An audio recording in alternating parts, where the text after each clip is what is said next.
Assalamualaikum warahmatullahi wabarakatuh. Saya Afifah Nova Rahmani dari kelas 2A D4 Teknik Informatika. Pada video kali ini saya akan menjelaskan mengenai tugas dari salah satu mata kuliah saya, yaitu Etika Profesi IT. Apa yang akan saya sampaikan pada video ini? Langsung saja kita mulai ya. Oke, di sini saya akan menjelaskan pelanggaran dalam UU ITE berdasarkan kasus nyata. Yang saya ambil itu di sini adalah kasusnya Isa Sega. Jadi kasusnya Isa Sega itu diduga pencemaran nama baik oleh Isa Sega terhadap Sandi Purnamasari.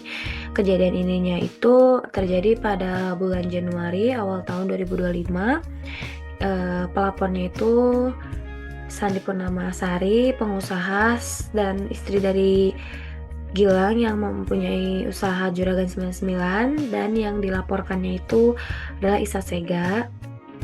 Terusnya itu Isa Sega itu dilaporkan oleh Sandi Purnamasari karena diduga menyebarkan informasi yang mencemarkan nama baiknya melalui media sosial.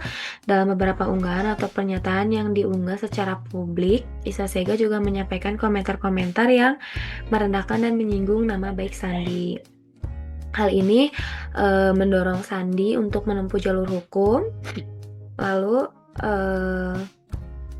berita ini yang saya dapatkan dari www.kapanlagi.com. Lalu dari kasusnya Isa Sega ini pasal apa sih yang termasuknya gitu.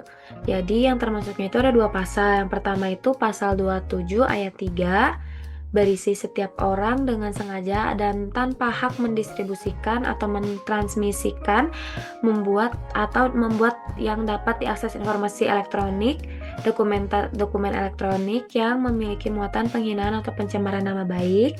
Lalu di pasal yang kedua itu pasal 45 ayat 3, isinya setiap orang yang memenuhi unsur sebagaimana yang dimaksud dari pasal 27 ayat 3 tadi dipidana dengan pidana paling lama itu 4 tahun penjara atau denda sebanyak 750 juta.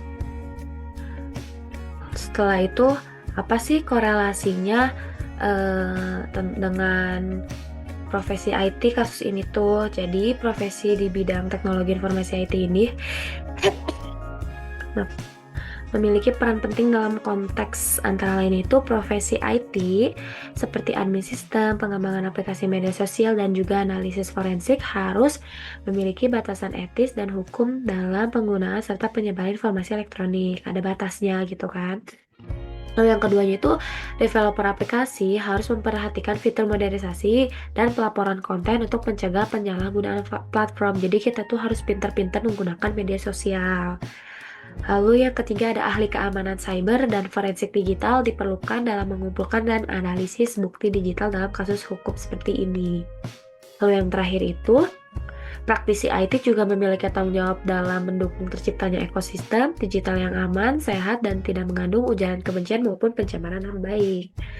Kesimpulan dari kasus yang saya ambil ini, kasusnya Isa Sega Sandi Purnamasari ini menjadi contoh nyata untuk penerapan UU ITE dalam penyelesaian konflik di dunia digital.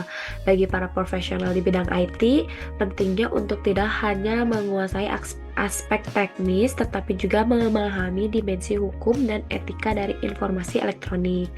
Hal ini penting untuk mendukung terciptanya lingkungan digital yang sehat, aman, dan adil. Oke, itu video yang tadi sudah saya jelaskan mengenai tugas saya.